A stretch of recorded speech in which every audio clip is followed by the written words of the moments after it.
Hello everyone, welcome back to your own channel. आज हम करने जा रहे हैं आपकी वर्कशीट नंबर 79, विषय विज्ञान, कक्षा 9। हमारी डेट 31 जनवरी के लिए। तो चलिए स्टार्ट करते हैं। आज की वर्कशीट में हम पढ़ेंगे जो हमारा पार्ट है हम बीमार क्यों पड़ते हैं। उसके अंदर हमारा टॉपिक है निवारण के रोग विशिष्ट सिद्धांत। हमने कल जो वर्कशीट हमने की थी उसमें हमने दो सिद्धांत पढ़े थे निवारण के, है ना। एक तो सामान्य सिद्धांत था और एक क्या था, विशिष्ट सिद्धांत था। तो सामान्य वाला तो हमने कर लिया था, ठीक है, बच सकते थे किस तरीके से हम उससे। लेकिन जो दूसरा था विशिष्ट सिद्धांत था, उसके अंदर था एक प्रतिरक्षा, ठीक है, रक्षा करना। तो हम जानते हैं कि जो अपनी प्रतिरक्षा प्रणाली है उसको विभिन्न तरीके से मजबूत बना सकते हैं। प्रतिरक्षा प्रणाली क्या होती है, जैसे अपने आप को हमारी बीमारियों से लड़ने की जो क्षमता होती है, ठीक है। तो जो हमारी प्रतिरक्षा प्रणाली है वो मजबूत होगी तो हमें हमें कोई भी रोग है होने की संभावना बहुत कम होगी, ठीक है। क्योंकि जितना आपकी इम्यूनिटी कम होगी उतना ही ज़्यादा, इम्यूनिटी जो होता है ना, वर्ड यूज़ करते हैं, इम्यूनिटी बनाता है, अपने कोविड में भी सुना होगा, वो प्रतिरक्षा है, ठीक है। तो अगर आपकी इम्यूनिटी ज़्यादा होगी तो आपको जो बीमारी है वो कम, जो जैसे कम लगने की चांसेस हैं, ठीक है। तो रोग निवारण के दूसरे सिद्धांत के अनुसार जो विशिष्ट घातक रोग के विरुद्ध प्रतिरक्षा प्रणाली को मजबूत बनाया जाता है, जैसे पोलियो, हेपेटाइटिस इत्यादि वगैरह, ठीक है। तो जो ये दूसरा सिद्धांत है ये क्या करता है, इसके द्वारा क्या करते हैं, इम्यूनिटी सिस्टम को बहुत ज़्यादा मजबूत हम कर देते हैं, ठीक है। प्रतिरक्षा प्रणाली को बहुत ज़्यादा मजबूत कर देते हैं ताकि जो ये जानलेवा बीमारियाँ होती हैं, पोलियो, हेपेटाइटिस वगैरह, इनसे लड़ सकें, ठीक है। तो अब देखो रोग विशिष्ट विधियाँ होती क्या है। देखो ये रोग निवारण की दूसरी विधि है जिसमें टीकाकरण या फिर प्रतीक्षाकरण शामिल है। दोनों पढ़ेंगे, टीकाकरण और प्रतीक्षाकरण क्या होता है। देखो जो टीकाकरण है वो रोग निवारण की एक विशेष विधि है। हम ये इस प्रकार कार्य करता है, मतलब किस तरीके से कार्य करता है। जो हमारे शरीर है, हमारे शरीर के प्रतीक्षा तंत्र के विशिष्ट कोशिकाएं WBC बाहरी रोगाणु से लड़ती है, इसलिए प्रतीक्षा तंत्र को मूर्ख बनाकर शरीर में किसी रोग के लिए प्रतिरोधक उत्पन्न कर सकते हैं। क्या करेंगे, ये क्या करेंगे, रोगाणु से जिस जिस तरीके का रोगाणु है ना, रोगाणु से मिलता जुलता कोई दूसरा पदार्थ क्या करेंगे जो नुकसानदायक नहीं है हमारे शरीर के लिए, उसको टीके के रूप में लगा देते हैं हमारे शरीर में।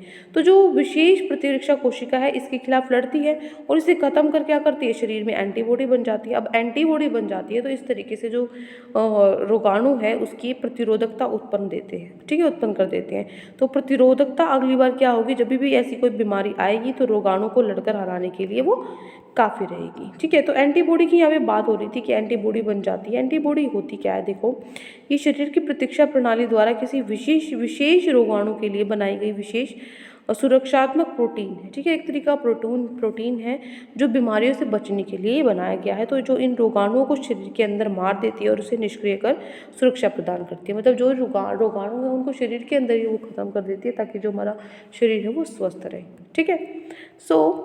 उसके बाद है प्रतिरक्षाकरण और टीकाकरण। देखो यह एक प्रक्रिया है जिसके द्वारा एक व्यक्ति में टीकाकरण के माध्यम से विशिष्ट रोगों से लड़ने की क्षमता प्रदान की जाती है या वह सुरक्षित हो जाता है, ठीक है ना।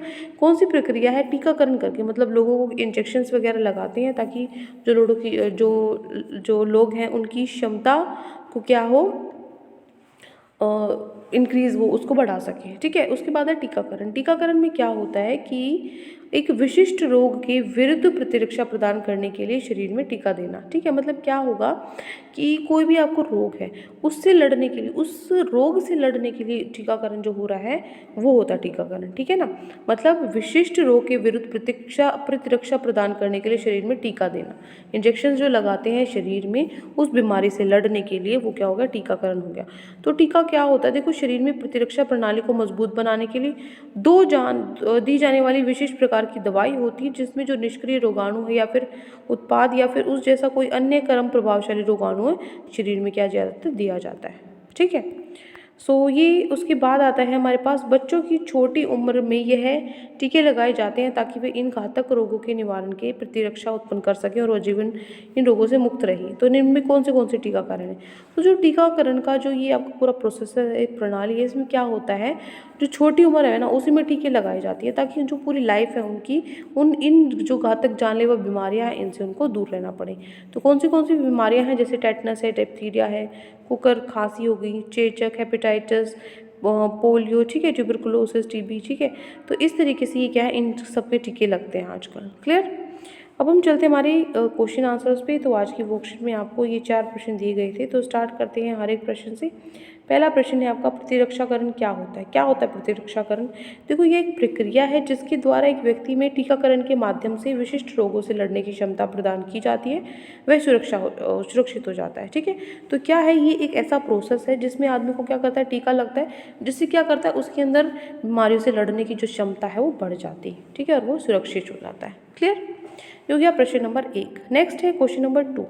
दूसरा क्वेश्चन है, एंटीबॉडी क्या होती है? देखो, एंटीबॉडी क्या होती है, ये शरीर की प्रतिरक्षा प्रणाली द्वारा कोई विशेष रोगाणु के लिए बनाई गई विशेष सुरक्षात्मक प्रोटीन है। ऐसा प्रोटीन बनाया जाता है जो नुकसानदायक नहीं होता, लेकिन क्या होता है, दूसरे के लिए वो ऐसा शो करता है। ठीक है, तो इन रोगाणुओं को शरीर के अंदर मार देती है और उसे निष्क्रिय कर सुरक्षा प्रदान करती है। क्लियर? तो ये है आपका क्वेश्चन नंबर 2, एंटीबॉडी क्या होते हैं। क्लियर?